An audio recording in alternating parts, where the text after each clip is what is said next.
Morning all. Just sat in my favourite park. There's don't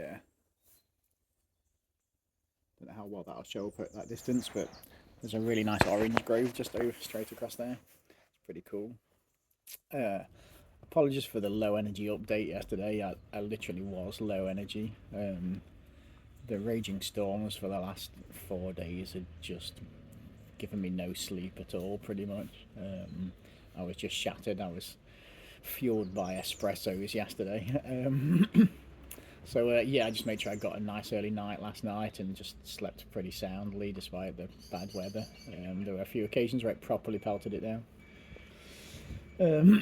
So I say technically the weather's broken today. It's not storms, there's no wind, but it's very grey and murky and a bit sort of drizzly on and off. I did have a nice shower yesterday afternoon.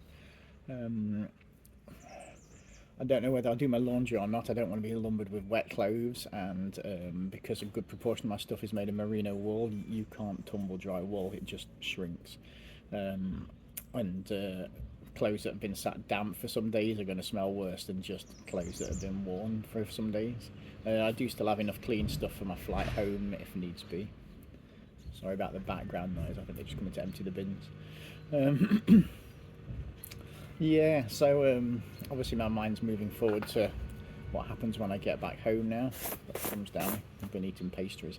Um, I think if I have any takeaways from this trip, it will be my adaptability and ability to embrace uncertainty, which is a new.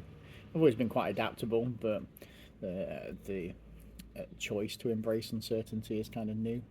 I think the main thing I'd like to be able to take away from the trip is that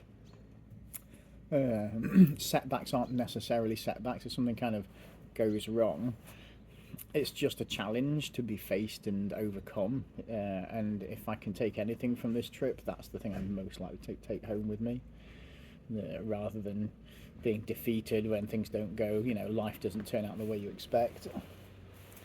Um, just consider it as just another hurdle to jump over on the way to your longer term goals. I think the essential fact in that is to have some longer term goals, to give you a sense of focus. Otherwise, the hurdles can seem insurmountable at the time.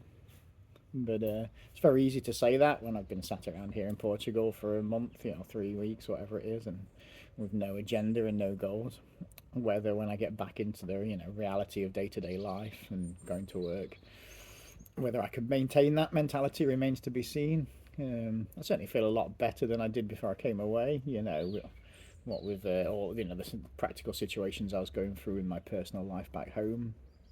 I think this time has been invaluable just for me to sort of recenter myself and refocus on, just concentrate on trying to find out what it is that I want to do as I move forward, rather than just being blown around by the wind of circumstances, I guess.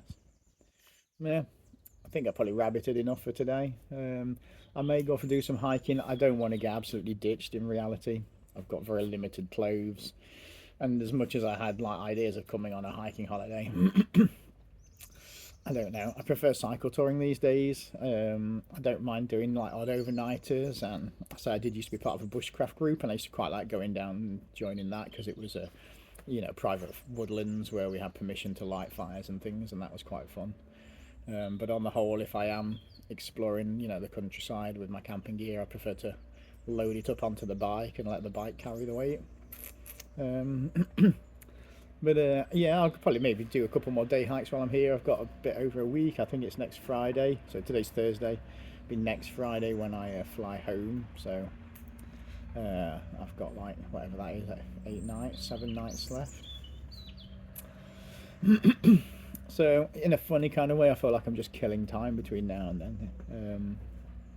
Well, I literally am, to be honest with you. Um, my budget's all good. I'm not skint. I'm going to go home with money in my pocket, which is quite nice. I did know that part of the reason for coming to Portugal was because the cost of it is, as I understand it, the cheapest cost of living in Europe. Perhaps not the same if you're in somewhere like Lisbon, just because of how popular it is with tourists. But once you get into the interior and the more remote towns and villages, it's quite inexpensive, which makes it a nice destination, especially for a long term trip where costs could easily snowball. Yeah, I think that will do for today. if anything interesting happens, I shall update you. I'll speak to you all later.